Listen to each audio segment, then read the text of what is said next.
Liluan Polis, ipalapdan ang investigasyon may labot sa duha ka tulisan nga napakyos pagtulis pawn shop. Lakip nga gisubay kung konektado ba kini sa natabong tulis diapos Dak Bes Mandawi.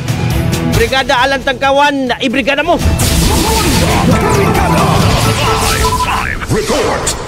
Nagpadayon nga gipalawman ang investigasyon o gisubay sa kapulisan sa lungsod sa Liloan ang kopya sa CCTV camera sa lugar diin niagi ang mga tulisan nga nangaratol og pakyas sa pagtulis sa sanga sa dako nga pawn shop diha sa barangay Poblasyon sa maong lungsod. Nahitabo kini alas 3:55 niadtong Miyerkules Enero 10 ning tuiga. Ang duha ka mga tulisan kalit ning abot sakay sa usa ka Inmax dayong sulod sa maong pawn shop nibunot sa ilang armas ug nideklarar og tulis apan kay nga nakapindot sa alarm system. Ang usa sa mga teller sa pawn shop pagtingog sa alarm nangaratol. Sa karatol usa kanila nagpataka og pamusil ug ang bungbong mo'y naigo sa bala. Daling misibat sakay sa motorsiklo nga tinabunan og papel ang plate number ug mipaingon sa habagatan gikan sa kinapusuran sa maong nga lungsod. Kini ang gibutyag ni Police Major Eric Hingoyon, ang hipe sa kapulisan sa lungsod sa Liloan. Lakip nga gisubay sa kapulisan sa Liloan kun sila sab ang duha ka mga tulisan sa sanga sa 7-Eleven sa barangay Alang-Alang, Dakbayan sa Mandawi niadtong Miyerkules sa kadlawon. Giingon nga target sa maong tulisan ang mga establishmento nga walay gwardya. Kaganinang buntag, nagmeeting sila si Police Major Eric Hingoyon og Liloan Mayor Aljo Frasco. Apan wa gibutyag kung ang ilang hisgutan kung naalarma ba ang mayor sa nahitabong tulis ug ubang krimen nga nahitabo sa maong lungsod. In the hearts of changing lives, ako si